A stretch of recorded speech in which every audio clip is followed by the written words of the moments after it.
Hello, and welcome back to Nerd News. Today we have a new trailer for Ant-Man and the Wasp: Quantumanium, and we have a demo for One Piece Odyssey, which comes out this weekend, so it's a little late for a demo. But we have a demo.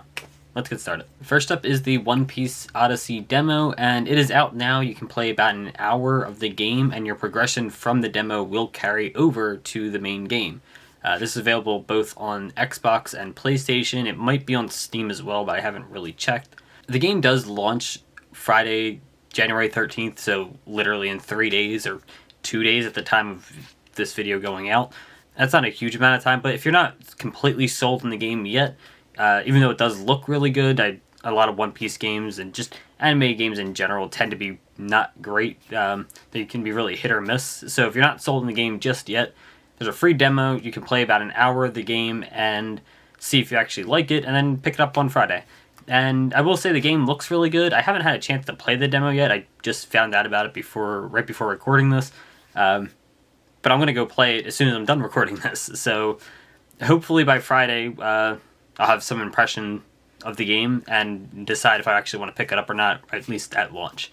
I am looking forward to this game. Between this and Fire Emblem, those are probably my most anticipated games of January. And Fire Emblem doesn't come out till next weekend, so I might pick up One Piece early, just in case, just as something to play for a week or so. Still haven't finished God of War yet, though, so maybe not. We'll see. I definitely want to pick this up, though. I'm going to be playing the demo later tonight, though.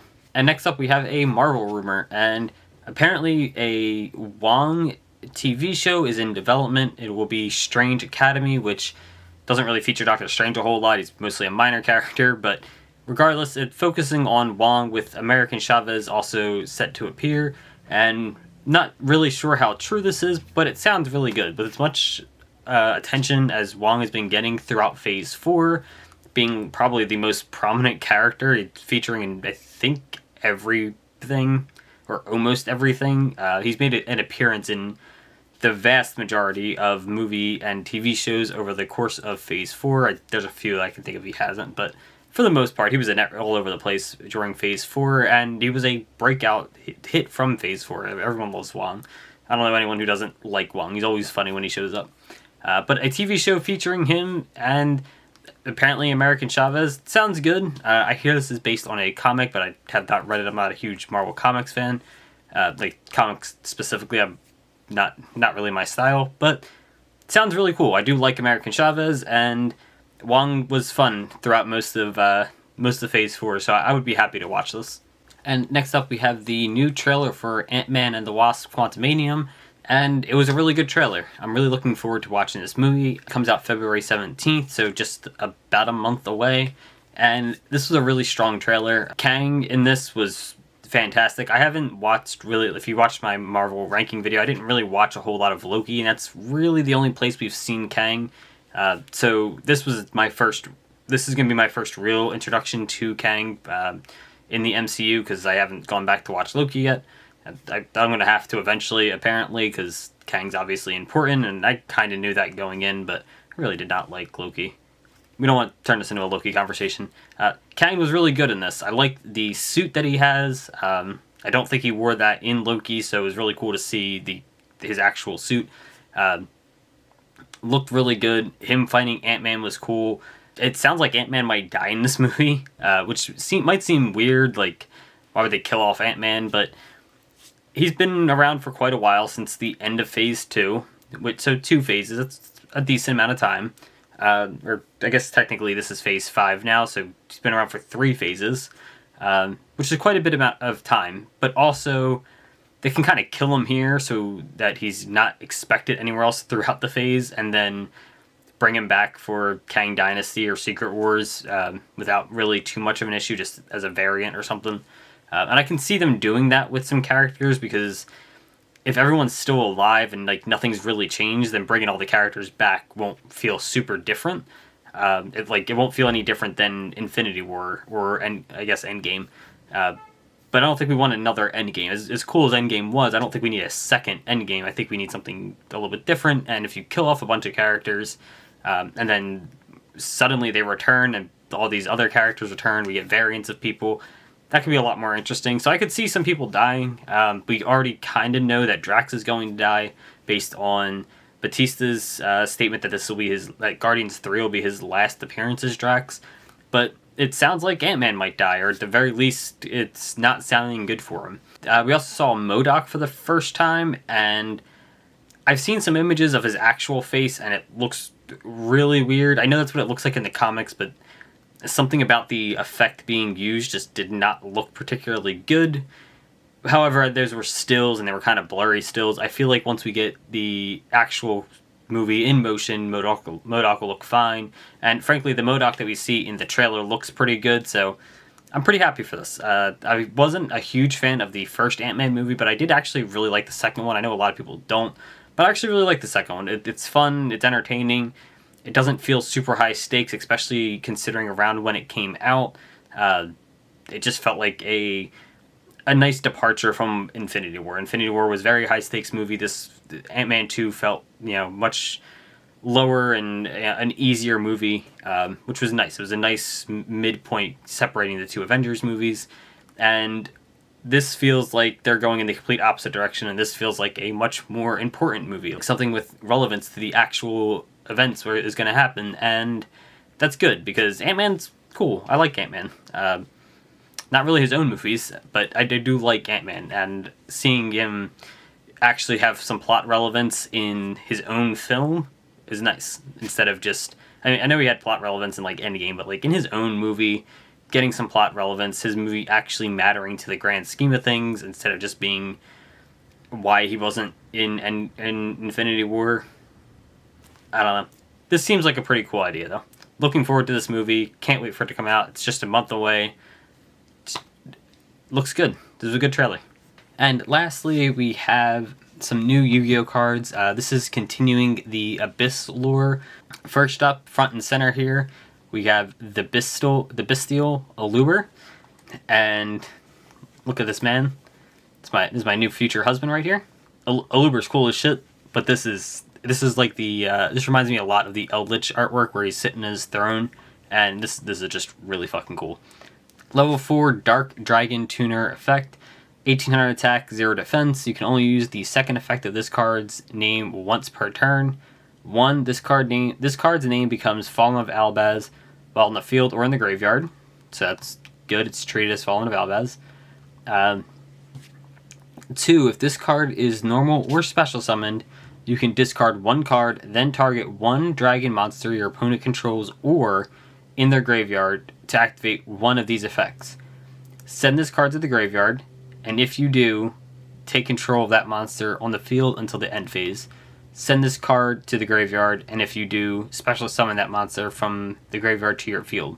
So depending on where you're targeting a monster from, this is kind of a steep cost. It's on normal or special summon. So it's on summon, you have to discard a card, then target a dragon monster that your opponent controls or in their graveyard. It's kind of asking a lot, to be honest. I'm not really sure if this is actually going to be a good card. I don't think so, although with the Bestials running around as like hand traps, maybe this isn't that bad. But I do like the card. If nothing else, the artwork is just really fucking cool, and that's enough to sell me on it. Next up we have this new Ice Jade. I'm not going to even try to pronounce this word here, but we're just gonna call it Ice Jade. Level 7 Water Aqua Tuner effect monster. 1500 attack, 2500 defense. You can only use the first effect of this card's name once per turn. 1. You can discard 1 other Ice Jade card or water monster. Special summon this card from your hand. Then you can special summon 1 Ice Jade token, Aqua Water level 3 0/0. While that token is in the monster zone, the player who summoned it cannot special summon monsters from the extra deck except water monsters. And this card's name becomes Ice Jade Cenote Ion Cradle, while it is equipped with an equipped card. So this card seems really good. Now this might just be me focusing a lot on the more classic water decks like Mermail and Atlanteans, because that's just the only water deck I really know how to play. But discard a water monster to special summon from the hand. This is just copies 4, 5, and 6 of Teus, and that's fantastic because the deck just wants Teus at all times. So this just is that. This is just your extra 3 copies of Teus. That's really good. It being a tuner is also really good. Because it summons a level 3 token. There's an Ice Jade Synchro that seems really strong. I don't remember exactly what it does, but we were discussing this on Twitter when it got announced, and the Ice Jade Synchro looks really good. The Sword Soul level 10 Synchro also looks really good. Those are strong options to go into just off this card's summon. And while it kind of sucks that Hulk isn't around, because this would have been fantastic for Hulk, it's fine. We can still use... you can still make links with this. I know... I believe you can make Coral Anemone with this. And you can make... There's some other ones. Like even if you have to just make like Starboy with this, that's probably good enough as just an option. But a discard to summon 2, basically, is really good. And the fact that this is a tuner is really strong. And then beyond that discard can trigger your Atlanteans. This just seems really good. I don't know how this is actually going to be for like Ice Jade cards, because I don't really care that much about them. I also don't know how well this is in like Marincess. I've heard that this could be good for the deck, but I don't know enough about Marincess to really have an opinion there. My brain just focused in on Mermails, and this will be good in Mermails, so that's what I'm worried about. And next up we have Guiding Quem the Virtuous, level 4 light spellcaster tuner effect, 1500 attack and defense. This card is always treated as a Dogmatica and Despia card. You can only use the first and second effect of this card's name each once per turn. If this card is normal or special summoned, you can send 1 Fallen of Albaz or 1 card that mentions it from your deck to the graveyard. If a cards leaves the extra deck, you can target 1 Fallen of Albaz or 1 monster that mentions it except this card in your graveyard, special summon it. This seems good. This seems like a really good card. Level 4 light spellcaster tuner is all good. It's treated as a Dogmatica and a Despia card, which is good. And it's a Foolish Burial on summon for basically any of the Albaz stuff. But also, if a card leaves the extra deck, I'm not entirely sure how that works. Like, if you summon a monster from the extra deck, does that count as it leaving the extra deck? Does Past Prosperity count as it leaving the extra deck? There's some questions there that I have. I'm not 100% sure on how that works, and I'm sure someone who's much smarter than me can figure that out. But a card leaving the extra deck seems like a pretty easy condition to fulfill. And then just is a Monster Reborn for an Albaz card. So you could dump a card and then bring it back by removing a card from your extra deck. This seems really good. I feel like this is going to be another strong card. There's a few other cards that were announced. Essentially a new Sprite card, although it's not called Sprite. And there's a Trap, but we're not going to talk too much about those because I don't have enough input on those decks to really have any opinion. But I do really like this new Guiding Quem, and I do really like the Ice Jade card. I think both of those are going to be really good, even if it's in niche decks. I think they'll both be very good cards. And the Bestial Luber, it doesn't seem like it's that good of a card, to be honest, but at the same time, it's really cool looking, and that's all that matters. And that's all the news for today. Thanks for watching. Don't forget to like, comment, and subscribe down below. And let me know what you think of the Ant-Man and the Wasp Quantumania trailer. I think it looked really good. I'm really excited for the movie. But I've heard mixed reviews. Some people are just calling it a CGI fest, which, like, it's a Marvel movie. I don't know what you expected. If you don't like Marvel movies, you don't like Marvel movies. But if you're used to and just enjoy the summer blockbusters for what they are, this looks fun. This looks like a good movie. But let me know what you think down below, and we'll be back on Friday with more nerd news. Bye.